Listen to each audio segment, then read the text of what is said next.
Ibadah suluk di Daya Darul Aman Darussalam Kabupaten Aceh Besar sudah berlangsung sejak beberapa tahun terakhir. Biasanya suluk dilaksanakan setiap bulan suci Ramadan.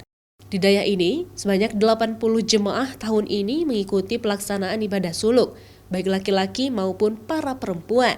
Selain mereka yang sudah masuk dalam kategori lansia, terdapat juga sejumlah wanita yang masih berusia 18 tahun mengikuti kegiatan suluk tersebut.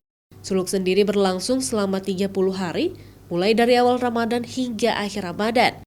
Para jemaah suluk akan fokus beribadah dari pagi hingga malam hari. Para jemaah hanya akan melakukan makan dan minum saat berbuka puasa dan juga sahur, selebihnya minum air putih untuk menjaga kondisi tetap stabil selama menjalankan ibadah suluk. Sejumlah pantangan juga harus dipenuhi oleh para jemaah, seperti tidak boleh memakan yang berlemak dan berdarah selama mengikuti kegiatan suluk. Hal tersebut untuk menghindari godaan dan nafsu duniawi saat beribadah.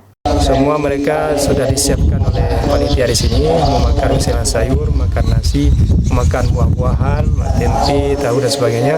Juga air putih segar, air yang dimasak untuk disiapkan khusus kepada jamaah supaya tetap fit dalam melaksanakan ibadah.